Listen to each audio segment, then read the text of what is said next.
it to Caravan Rebot. It's pretty lively here. So, just past this wall is the desert, huh? Oh, wow. Paimon remembers hearing people call this the Wall of Samiel.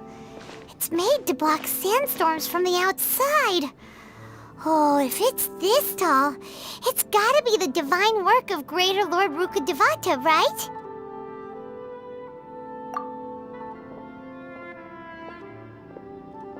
Enough gawking. Come on, follow me. Huh? Over here.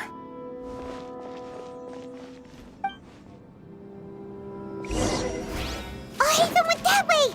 Let's hurry up and follow him. Wonder what he's up to.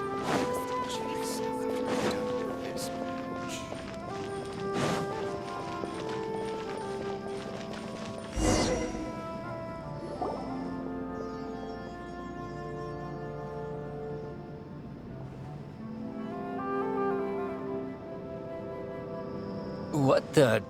Where did he go? How did we lose him? They were just here a second ago. More Eremite mercenaries? Who are they working for this time? Anyway, Traveler, it seems like we were being followed again. You were too careless. You should have noticed those hopeless amateurs trailing you a long time ago.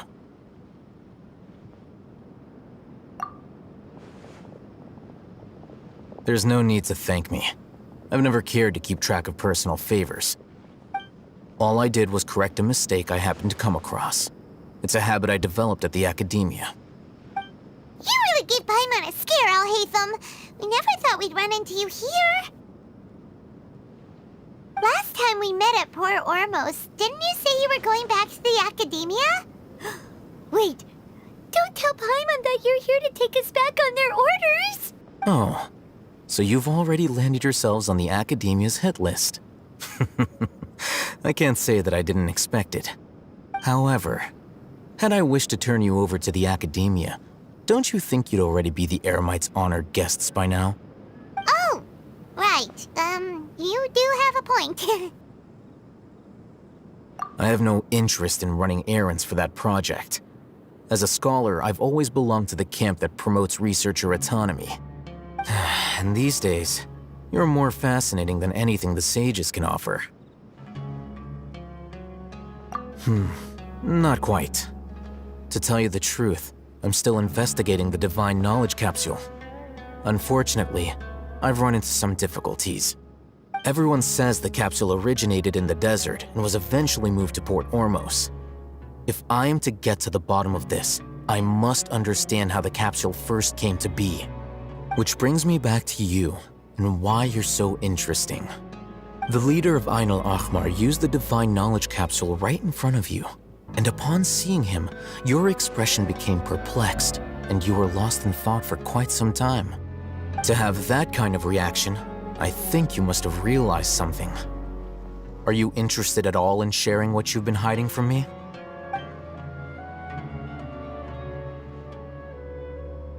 Al-Hatham, you really have a ridiculous eye for detail. What kind of person even notices or remembers stuff like that? So that's your answer. Well, I do work for the academia after all. So considering that, it is indeed wise to keep your cards close to your chest. But that does prove you do have some undisclosed information about the Divine Knowledge Capsule. Am I right? No matter. Rather than simply learning the answers from you, I'd still prefer to investigate on my own. Speaking of, you two are also headed to the desert? That's right! We have the same plan as you! But we don't really have any concrete goals at the moment. Then I'd suggest starting with Aru Village. It's the largest settlement in the desert, so it'll probably have more resources and intel than anywhere else. Well, would you like to head there together? It's always better to travel with someone you know. Let's go!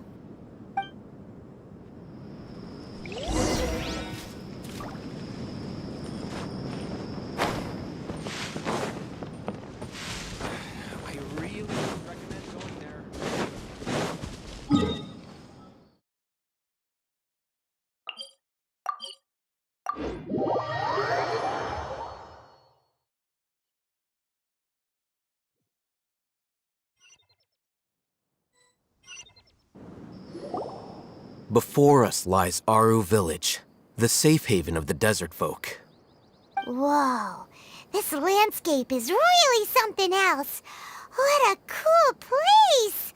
Let's go check it out!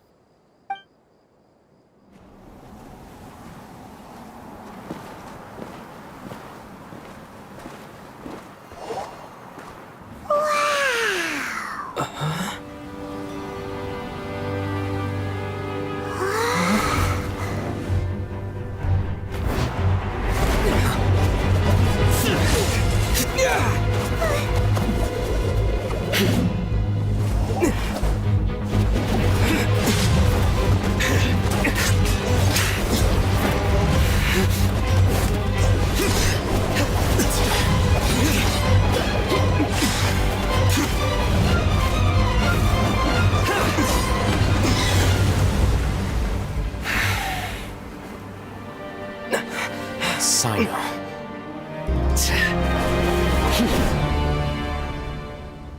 Unless my memory fails me, we have barely spoken 2 words to each other before now at the Academia. Would you care to enlighten me as to when and how I invited the General Mahamatra's wrath? Al-Haytham, do not think you can escape my judgment just because you managed to escape my attack. Judgment? So that's how you'd characterize your actions here, is it? Or would elimination perhaps be a more accurate description? Had I used my full strength, not even this traveler would have been able to stop me. Though styled like an assassination, I sought only to ensure that my target would be unable to flee or resist. Standard practice for the Matra, as well you know. Seemed to me more like your own personal touch. Who is that, Al-Haytham? Did you call him General Mahamatra? Yes. General Mahamatra Sino, head of all the Matra at the Academia.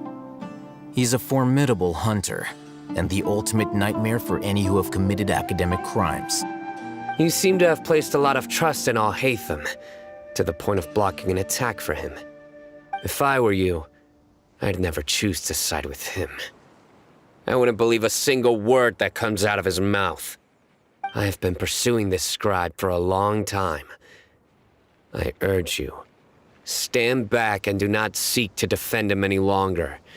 Otherwise, there will be consequences.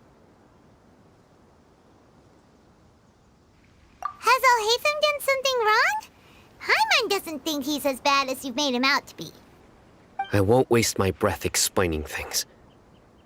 Al-Haytham, I saw it during our fight. Take it out. The divine knowledge capsule you're hiding on your person. Unless you want me to retrieve it for myself. Very perceptive of you. Nothing escapes a Matra's senses. Wait, the divine knowledge capsule? Didn't it fall into the Matra's hands in Port Ormos? No wonder you speak with such confidence, Sino. But I must admit, I'm very curious. What does this capsule mean to you? And why, as General Mahamatra of the Academia, are you all alone in the desert? As far as I'm aware, the other Matra have been speculating about your disappearance. Have you been given a mission that's, let's say, morally dubious? If I was the real target of your mission, what was stopping you from simply using your authority and resources to judge me within the walls of the Academia?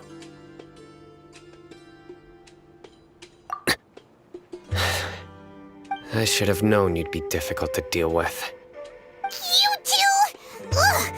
What you would do, Traveler? Paimon feels like we can't trust either of them!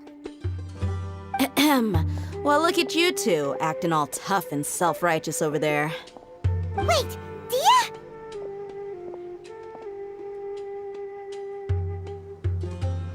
Great! Finally, someone that we can trust!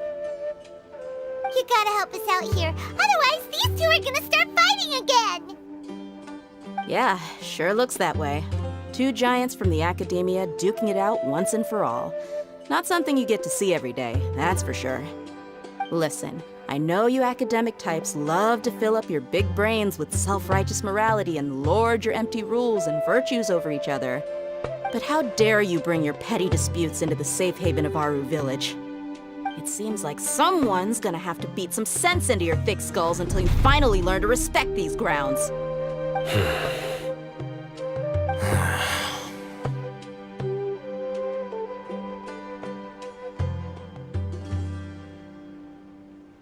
Hey, did either of you hear a word I just said?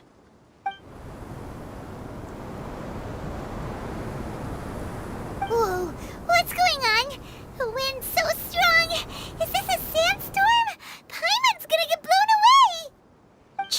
Another sandstorm? What's up with these recently? Hey! All of you, over here, quickly! We have to take cover! Someone's calling for us. Oh, this wind is too strong. Let's get over there. That sounded like Candace. Come on, you two. Jeez, are all of you academia folks such hard work? Move it! All right, stop yelling.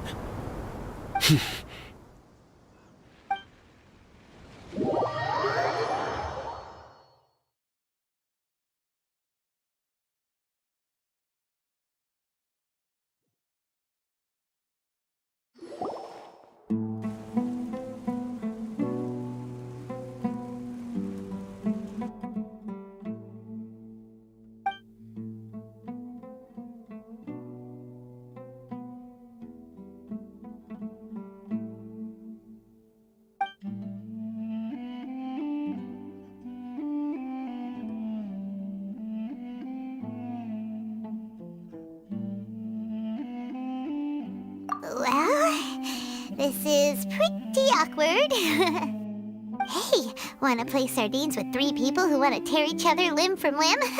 Sure, why not? Sounds fun. The air is so thick and heavy.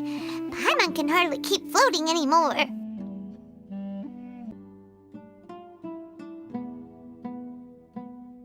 My sincere apologies, everyone. This is the home of our village chief.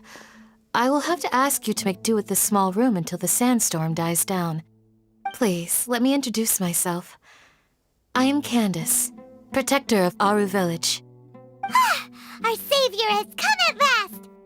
Nice to meet you, Candace. The name's Paimon. Thank you so much for helping us.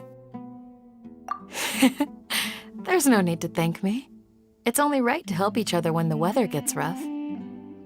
Wow, she's so gentle and caring, like a nice older sister. Unlike those guys over there.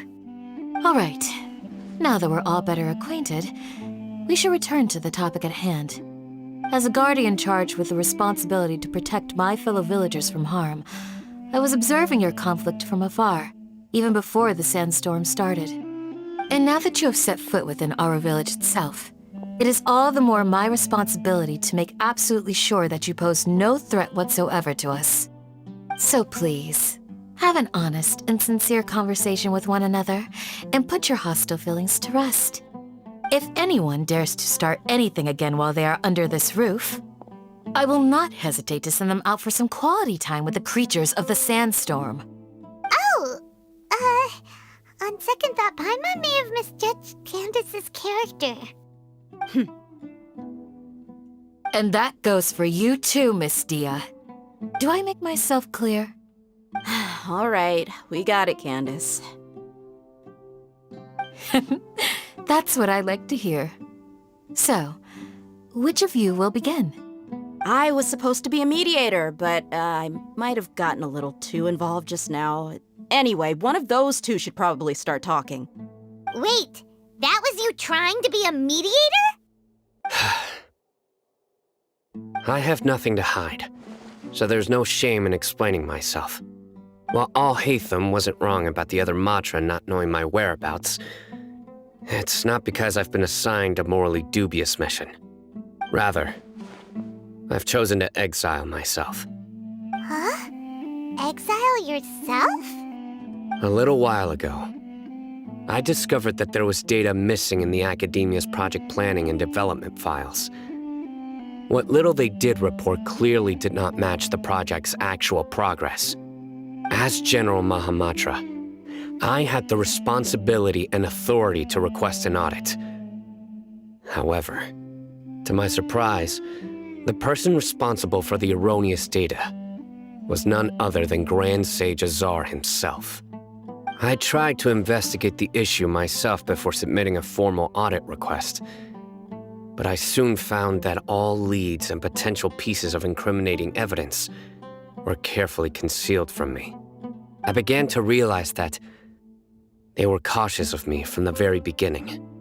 Unsurprisingly, the Grand Sage rejected my audit request as soon as the submission reached his desk. He even said to me, "The power of the General Mahamatra is granted by the sages. You have no right to judge us." So they really are up to no good. I realized then that to the Grand Sage, the Matra are nothing more than tools for the sages to assert and maintain their control over knowledge. The vows that we took, the principles that we strive to uphold, they are meaningless to the academia of today. I believed it would be wise to flee the academia before the sages had a chance to take action against me. This way, they can no longer see nor predict my actions. I will never give up on this investigation. There's no need for someone else to give me power or authority. Once I find the truth, I will administer judgment by my own name. Sino seems to have the same goal as us. We're all investigating the sages. Plus, now that he's no longer the General Mahamatra, he somehow feels a lot less scary. Well, Sino, if that's your story, then why did you see Alhaitham as a target? When I was investigating the matter in the academia, I overheard a conversation between Alhaitham and a sage. The sages asked you to investigate a blonde-haired traveler. Do you dispute this, Alhaitham? What? Like many parts of the project, this assignment was undocumented. Now throw in your suspicious behavior with the Divine Knowledge Capsule, and I think we deserve an explanation. Yes. I was indeed tasked with investigating the Traveler. Alhaitham? After all, the promised reward was so great that hardly any scholar could have refused. The sage told me, once you've completed this assignment, I can give you a glimpse of divine knowledge. A most enticing offer. Unfortunately, those academics don't know me at all. Their words contained one key piece of information, namely that divine knowledge indeed exists. That gave me all I needed to know. From my perspective, the sages are far from trustworthy. Think about it. Isn't it a little strange they're so willing to share divine knowledge with anyone, even as a reward? So, I began my own investigation following the lead of the Divine Knowledge Capsule. In the end, I realized my wisdom in committing to this rather than collaborating with the sages. Had I been less guarded, I probably would have ended up like that Ain al-Ahmar mercenary, incapable of remaining sane for long enough to hold a conversation. You mean that the sages originally planned to dispose of you, using one of those capsules that drive people insane? I'd already given up on the assignment by then. I only told the academia I was waiting in Port Ormos for you to appear so they wouldn't suspect anything. So it came as quite a surprise when I encountered my erstwhile target while investigating the Divine Knowledge Capsule. Criminals do love to talk about coincidences.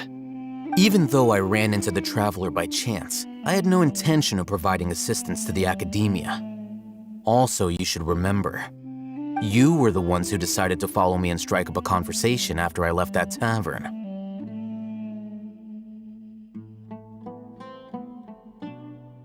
That's true. Alhaitham helped us out at Caravan Rebat as well. Maybe he's telling the truth. I'm willing to apologize if that's worth anything to you. I took the Divine Knowledge Capsule behind your back because I judged its existence to be a significant risk. I felt that it would be best for no one to interact with it before it had been properly studied.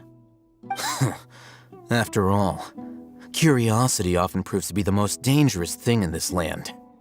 You should be well aware, Scribe Al-Haytham, that curiosity can also lead you to danger and suspicion. Answer me this. Did the sages share any information about their project with you? Have I not made myself clear? You and I are both distrusted by the academia. Do you really think they would tell me anything? Fine. Although you haven't completely proven your innocence, I won't regard you as an enemy, for now. As you wish. Good. I'm glad to see you two clearing up your misunderstandings. And now you, Dia. I believe it's your turn. Oh, sorry. Whatever the boys were talking about must have been so boring that I spaced out. My situation is pretty straightforward. My employer, Dunyarzad of the Homayani family, is friends with the Traveler and is currently recovering from her illness at home. I had nothing going on, so I decided to return to Aru village for a visit. I was actually looking forward to a pretty exciting time getting back together with everyone here. But then I saw these two random guys in the middle of a pointless argument. It ticked me off, and things went downhill from there. Is that all? Well, I will admit that definitely sounds like your style. In that case, welcome back, Dia. That's more like it. I missed you all so much, Candace. Whoa! What was that sound? No need to worry. Now that you're no longer at each other's throats, please make yourselves at home. I'll take a quick trip outside to clear out some of those creatures in the sandstorm. Creatures? In the sandstorm? Are you sure you don't want some backup? Fighting in a sandstorm is not for the faint-hearted. Anyone without extensive training in these conditions is at a disadvantage. You needn't worry. Yeah, just leave him to Candace. Don't worry, she's as tough as they come.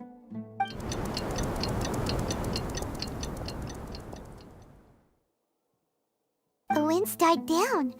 That means the sandstorm's over, right? Candace still isn't back yet, though. Is she alright? Maybe we should go out and check on her. When you put it that way, even I'm starting to feel a little worried. All right, let's go. We've been here long enough, and the boys are as chatty as the floor.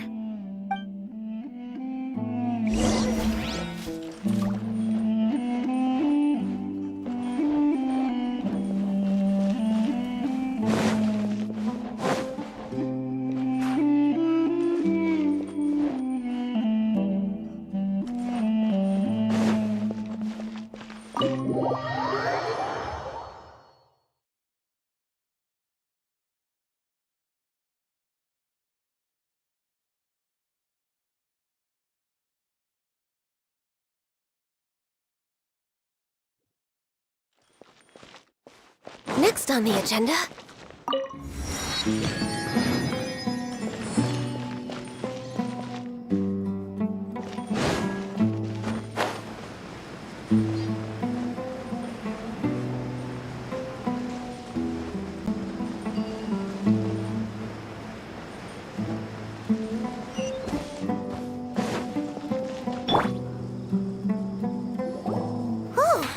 Candace, you're still fighting? You've been out here dealing with these creatures the entire time? Yes. They just keep coming in waves. I've lost count of how many I've defeated. Before I realized it, even the sandstorm had stopped. Ah! Here comes another wave! Leave this round to us. I got interrupted earlier, but now I have something to take my anger out on. It's been quite a while since I've seen the Flame Mane in action. I'll leave these to you then. I'll be sure to put on a good show. Let's go!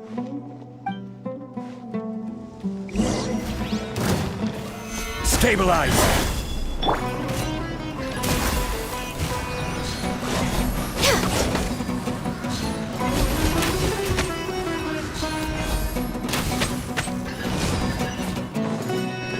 Access denied.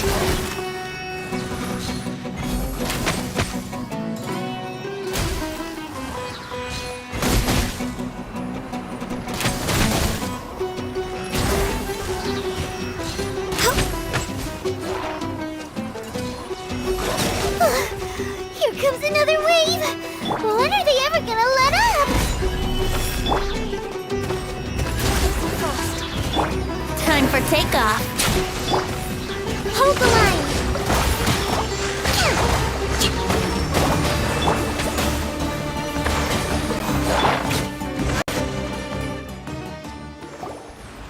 The creature stopped appearing.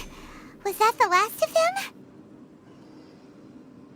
What we fought just now was probably the aftermath of the sandstorm. So we should be safe for the time being. Well fought, everyone. No injuries, I hope. Huh? Who are you? Ah, my apologies. I haven't had a chance to greet you yet. I had my hands full taking care of the village's elderly and children. I am the chief of Aru Village. Everyone usually calls me Uncle Anpu. Sir, I am also originally from the desert, but I have not been back for some time now. May I ask if such sandstorms are common? I can't say they've always been common, but recently the storms have become increasingly severe and frequent. Besides sandstorms, we also occasionally get earthquakes. According to an investigator who stayed in the village a while ago, these unusual natural phenomena are related to the withering of Irminsul. Another effect of Irminsul's withering. So, Irminsul's withering causes withering zones in the forest, and sandstorms and earthquakes here in the desert? Everything in the natural world is inextricably connected to Irminsul. These regional symptoms can indeed be a reflection of Irminsul's present state. Everyone in Aru Village needs to take good care of themselves. Speaking of which, why haven't I seen a single village keeper since I got here? Village keeper? Who are they? Village guards like Candace? Does your curiosity know no bounds? Village Keeper is how Aru Village refers to mad scholars exiled here by the academia. Most of them are scholars who lost their sanity after a period of training in the Avidia forest. The academia believes that their crazed mutterings may have a negative effect on the psyches of other scholars. So, they're forcibly exiled to the desert. Though if you ask me, it's all a boatload of nonsense. Alas, that's exactly what we've been trying to investigate. One by one, the village keepers have been mysteriously disappearing without a trace. But no one in the village has ever seen them leave. If you're planning to stay around the village for the next few days, I'd appreciate it if you could keep an eye out for them. I've had encounters with those people in the past. I'll see what I can do to help. The Matra are the ones responsible for their exile. Now that you're no longer with them, are you trying to alleviate your guilt and atone for your past sins? I'm fascinated by how you think.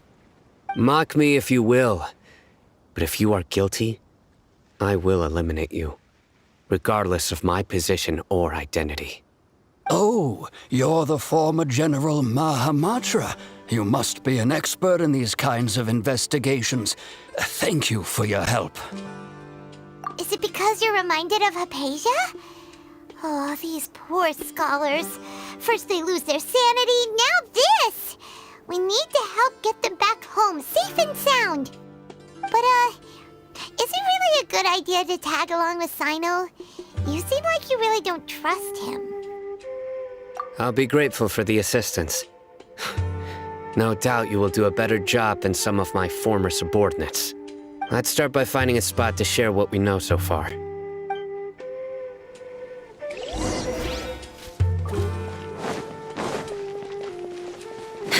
Next on the agenda, healthy body, healthy mind.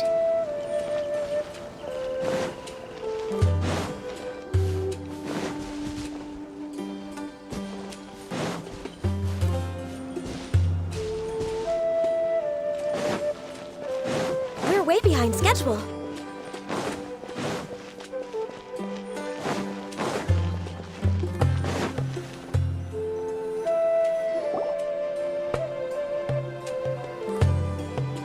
Although I've sent myself into exile, I'm still doing essentially the same things as before. Do you still have any questions for me before we start our investigation? One of my former subordinates told me that this title has its origins in a strange incident. The Academia has long exiled mad scholars to Aru Village. A mysterious phenomenon exists here. When mad scholars first arrive, they are as incoherent and deranged as before. But after spending some time here, they invariably begin to calm down. Initially, the people of Aru Village greatly resented having to take in the mad scholars. But a strange incident one night changed that. Aru Village was struck by the strongest earthquake in living memory. Seeing buildings on the verge of collapse all around him, the then chief of the village was preparing to take everyone to safety. Suddenly, he noticed a mad scholar crouching in a corner, caressing the ground with his hands. A soft, green light radiated from him, like a divine glow against the backdrop of night. Despite the powerful tremors that ripped through the ground that night, all the houses remained upright, almost as if they had grown roots reaching deep into the ground. In the end, not a single building collapsed, and no one was hurt. After that, the people of Aru Village treated the mad scholars with greater kindness, and began to refer to them as the village keepers. A soft green light? A mad scholar protecting Aru Village? What do you make of it, Traveler? Paimon thinks so too. Actually, Sino, do you know if any of the mad scholars continued to wear their Akasha terminals at Aru Village? In theory, they would continue wearing them so the Academia could still monitor their activities. With that said, the main Akasha system would no longer have any interaction with them. Oh, no wonder! Everything makes sense then! Add in the fact that they calmed down, it was probably Nahida who calmed them.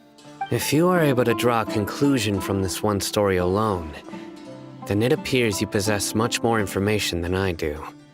So, what do you make of the story?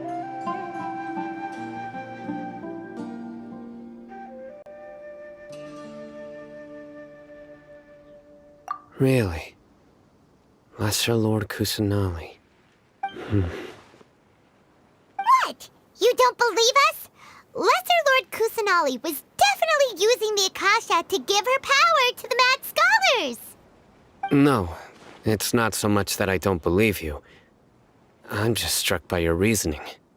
Lesser Lord Kusanali, the current Dendro Archon, is she really active in Sumeru? The Academia has always placed far greater importance on the late Greater Lord Rukkhadevata. They've more or less ignored Lesser Lord Kusanali, and I've never had any reason to doubt their views. In addition, I've never heard any stories about Lesser Lord Kusanali and her deeds. To me, she might as well have been a god that never existed. No way! Nahida definitely exists! She's a... How should Paimon put it? She's a good Archon who's kind and wise, even if she says weird stuff sometimes.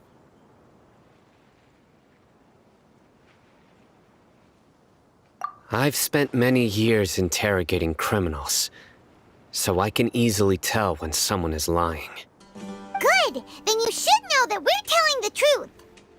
That look in your eyes. I've never seen that from a liar. You two really must have met Lesser Lord Kusanali. How can this be? To think, our Archon has been amongst us this entire time. Alright, now it's our turn to put our skills to good use for this investigation. But easier said than done, especially since we don't have any leads. maybe we can start by knocking on some doors. Excuse me, are you here to help me find my grandpa? Huh? Who are you? By the sounds of it, a resident of this village. My name is Isak. You'll help me find my grandpa, right? Is your grandpa a mad scholar? Hey, don't say that. Grandpa is just Grandpa. Why do you have to call him that? It's not like he's a bad person or anything. The person you're referring to is not a local, yet you are. Why do you call him Grandpa? Grandpa is just Grandpa. He's my family. I heard everything you said to the village chief. Please, you gotta take me with you. I want to find my grandpa. I swear I'll help. I won't be a nuisance. Ah, so you're the one who was eavesdropping on us around the village chief's house. I was planning to go out and take care of whoever it was, but I had a vague feeling that they didn't harbor any ill intent. Whoa. Hatham wasn't kidding about Matra having sharp senses. Sino, he's just a kid. All he wants is to find his grandpa. Let's find a way to help him. Sorry. I was only listening in because I wanted to know where Grandpa went. Honest. If you don't believe me, you can ask Miss Candace. All right. But first, let's confirm the facts with Candace.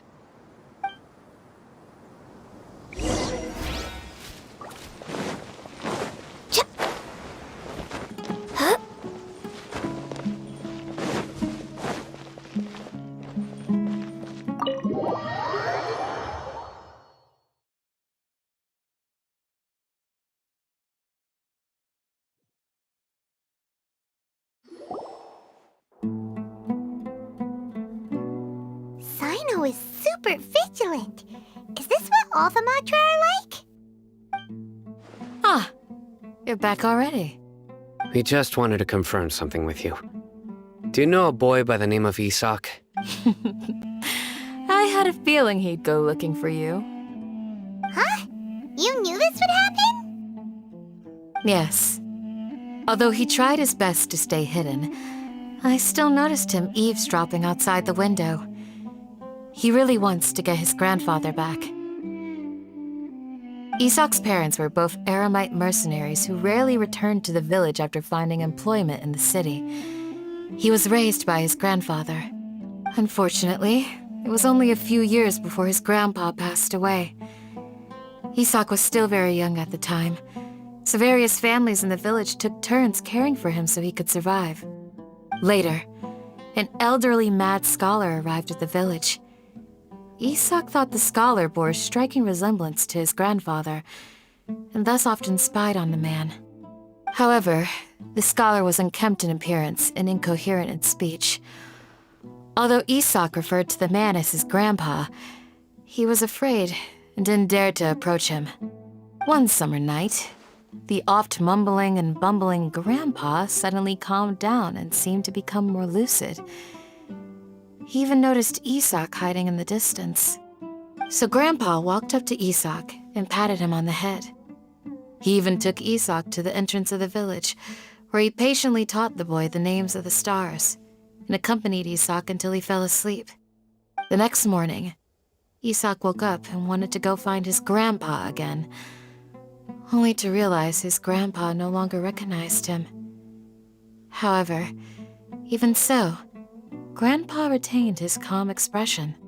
It's said that those who saw the scholar claimed he no longer appeared to be crazy, but appeared to be living in his own world, almost as if he were sleepwalking. Isak was thrilled that his grandpa was able to find peace, and would follow him all the time, asking him things like, "Grandpa, want me to take you somewhere fun?" Or, "Grandpa, could you tell me stories about the stars again?" All this somehow just makes Paimon feel really sad. It seems like they both deserve so much better. Perhaps. Nearly everyone who lives in the desert has some form of hardship or regret. But even so, we must still continue on with our lives. It's also my reason for fighting. I must continue to protect this land.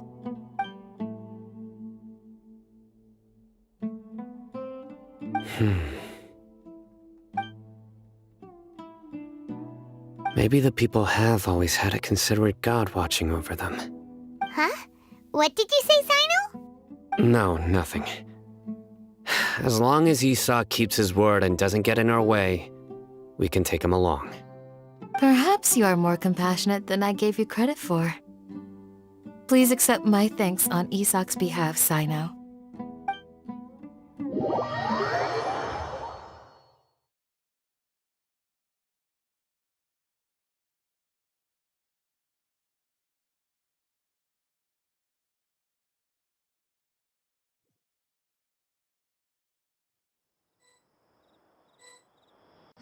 Hey, Isak! Oh, it's you guys! We've cleared everything up. Let's go find your grandpa. Really?